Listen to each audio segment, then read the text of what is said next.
Welcome to the last 2 chapters of Libby and the class election. And then we move on to Leona's unlucky mission. I still don't like Leona's book. Anyway, this will be actually the first time I've ever read it all the way through.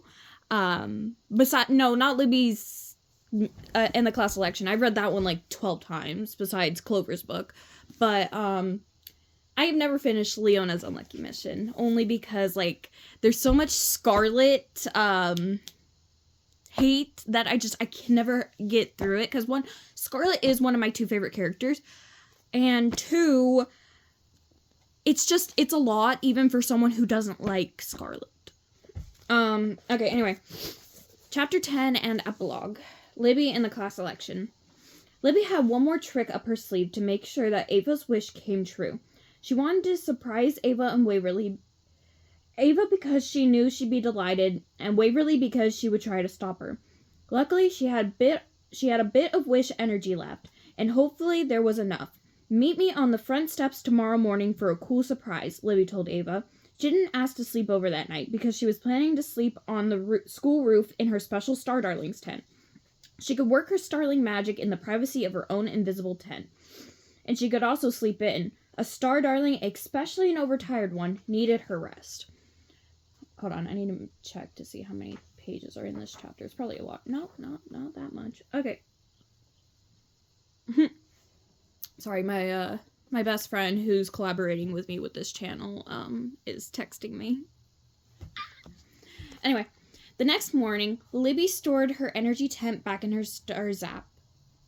Okay, so why didn't Clover have a tent? Anyway, packed up her surprise and waited for Ava on the steps. She made sure her back was turned as Ava approached her. Hey, Libby, said Ava, tapping her shoulder. Libby turned around and Ava shrieked with laughter. Libby twirled the end of her large fake mustache and waggled her eyebrows. I mustache you to wear one of these, she said. The night before, she had used her special talent of transformation to change hundreds of twigs she had collected after school into stick-on mustaches. She was quite exhausted. Her wish pendant was spent. She placed a mustache under Ava's nose. Here, she said, handing Ava a full shopping bag. Mustaches for everyone. Everyone grinned. Ava. Ava grinned, though it was hard to see under the mustache. This is the most awesome thing ever. Thank you, she smiled ruefully. Waverly is going to hate this, you know. Don't I know it, said Libby. Libby stood backstage, observing from a distance. She stole a glance at her countdown clock. It was only a matter of star minutes now. Eva and Christy would give their speeches, and the students would fill out their ballots and drop them into the ballot boxes on their way out of the auditorium. It didn't have to be a landslide. If Ava just got one vote more than Christy, her wish would come true, and Libby was sure that was going to happen. Suddenly, Libby felt so exhausted she had to sit down, sinking into a cardboard box that stood nearby. The top collapsed, and she sat there uncomfortably, her feet dangling on the floor and her bottom firmly wedged inside. Now that was awkward. Waverly bustled by, then grabbed Libby's hand and pulled her to her feet. This is no time to relax, she scolded. We have an election to win. She clapped her hands together. Now where's Ava? She asked. Libby pointed Ava out, and Waverly headed in her direction. Libby walked to the edge of the stage and peeked out from behind the heavy red curtain. Christy was in the middle of her speech. She was making a lot of jokes, and the audience was laughing at most of them. That was worrisome, but almost everyone in the audience was sporting a fake mustache. That was a good sign. Things were looking great. Really great. A familiar voice came from behind her. Excuse me. Libby had a sinking feeling in her stomach as she turned around. As she feared, it was Sage, a wishling version of her, with light brown hair and wishling clothing. What are you doing here? Libby asked, bewildered. I really don't think I need help. It's all falling into place. Hey, what's that on your face? Libby reached up. Oh, it's a mustache. Want one? She pulled one out of her pocket, peeled off its backing, and put it under Sage's nose. Thanks, said Sage, making a funny face. So back to business. Lady Stella seems to think that something's not quite right with your mission. Look at your pendant. It's totally empty. She looked closely at Libby. Plus, you're tired. Very, Libby admitted. but I think that's because I was granting those silly little wishes my wisher was making. It took a lot out of me. The main wish is totally under control," she pointed out to the audience, "and it's just about to come true." "I wouldn't be so sure about that," said Sage. "There's gotta be something else going on. Let's think. Are you absolutely certain you identified the correct wisher?" "Absolutely," said Libby firmly. "My wish pennant was glowing. No question about it." "Then it must be the wish that's wrong," Sage said. "Impossible," said Libby. Her eyes swept the backstage area. Ava stood in the wings with Waverly. It looked like she was getting a pep talk, but then Libby took a closer look. She suddenly realized that Ava was not paying attention. She was staring at Christy. And she didn't look nervous or competitive, or even particularly interested in what Christy was saying. She was smiling, but there was a look of sadness in her eyes. And suddenly, everything made perfect sense. "You're right," she told Sage. "I messed up." But how was she going to fix this? She looked at Sage, panic-stricken. "I'm not sure what to do," she told her. "Should she stop the election? Try to get the two girls to talk to each other? Grab the microphone and talk to both of them?" Sage held out her hands. "Let's say your mirror mantra together," she said. "It will help you decide." The two girls held hands. "It's all in the balance, glimmer and shine," they said together. A feeling of pure... My God, what is going on with my eye? Okay, I think I got it.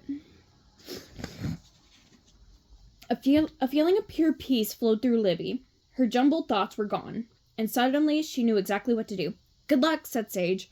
Libby walked over to Ava and Waverly. Waverly looked at Libby. "I don't know what to do," she said. "She needs to get out there and give the speech of her life, and it's like she could care less.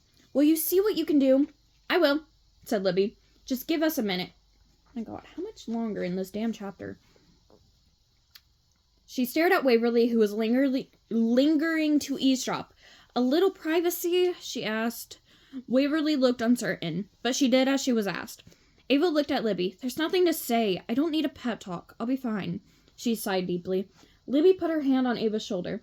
"I got it wrong," she said. "When we first met, you said you wished for something. I assumed you wished that you could win the election, but what you wished for was that you could win your best friend back. Is that right?"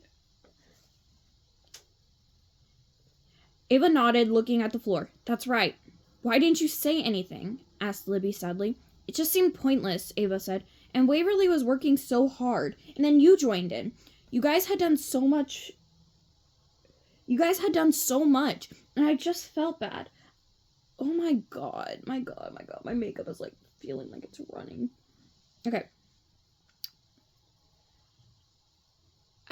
You guys had done so much, and I just felt bad. I felt like I had to see it through, but I don't care about this stupid election. I just want my best friend back.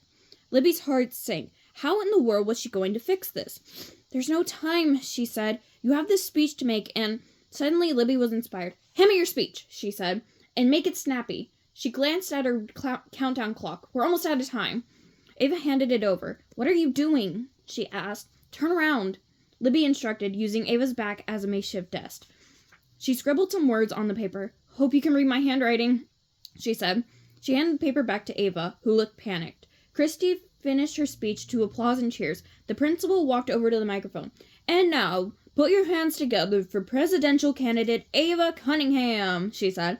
"You can do it," said Libby. "You can make your wish come true. It's a wish from the heart. Your heart." Ava stumbled onto the stage. The audience was silent. She slowly made her way to the podium. Libby held her breath as Ava blinked for a moment at the large audience. "Speech!" someone called out. A couple of students laughed.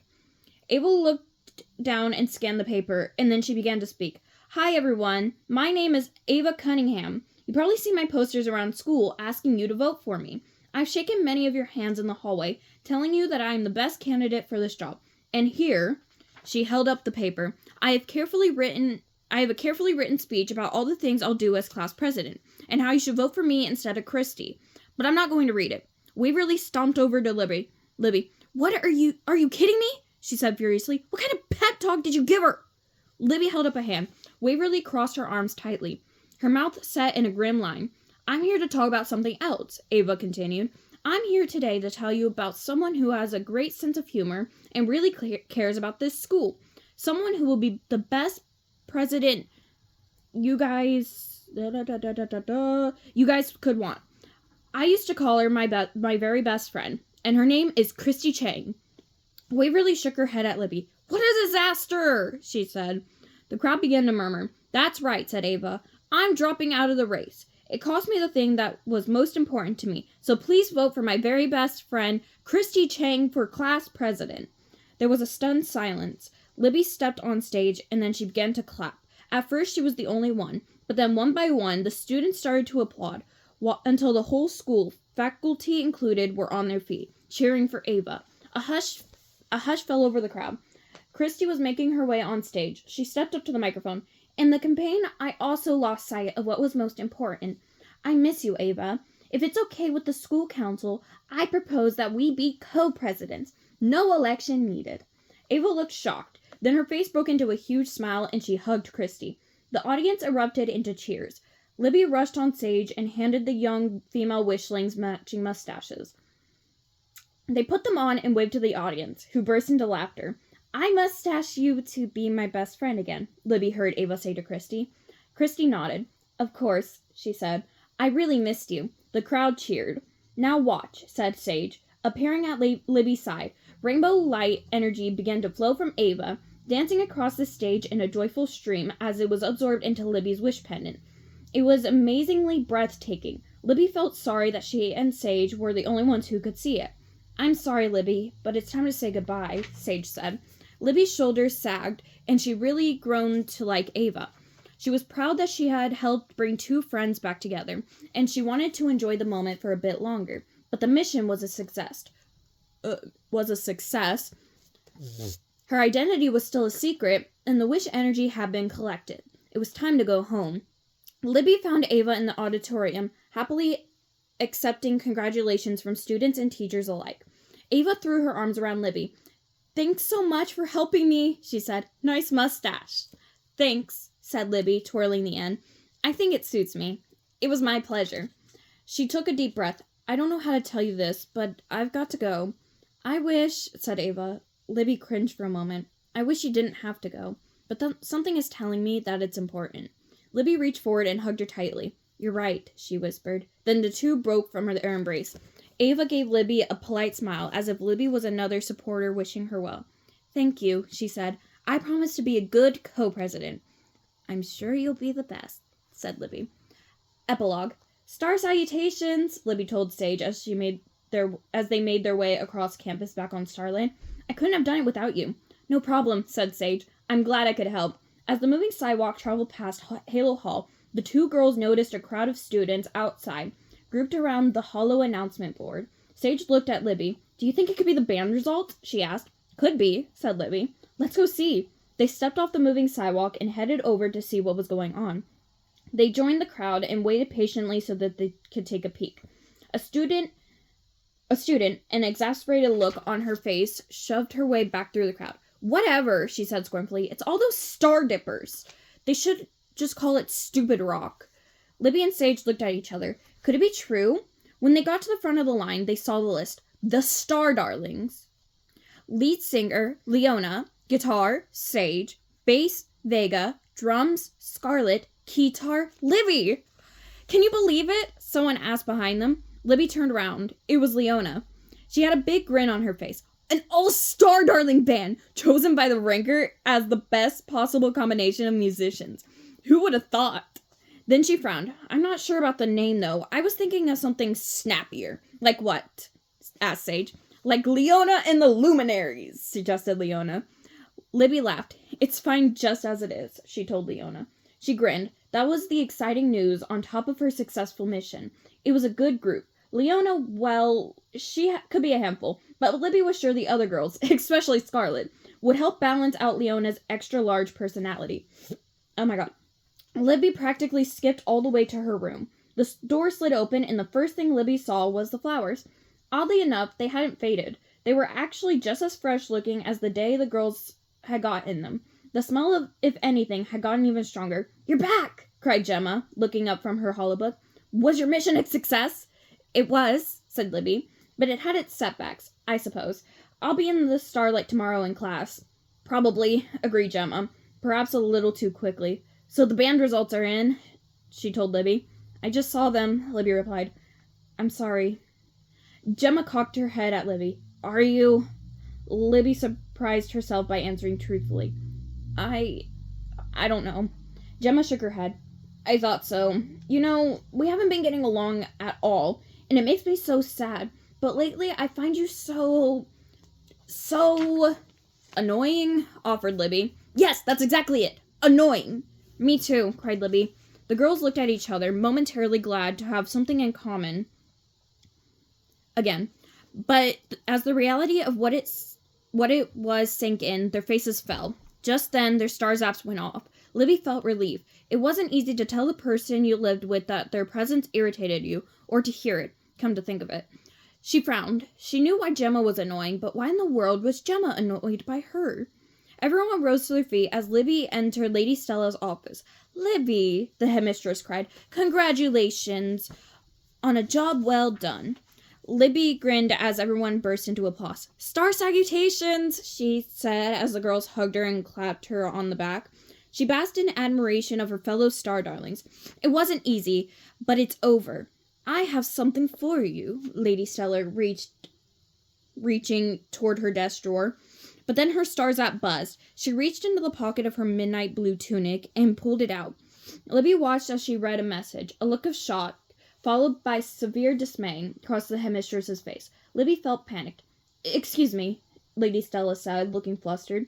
She left the room abruptly, leaving the door ajar. Everyone stopped talking. They could hear Lady Stella speaking in low tones outside the door. Leona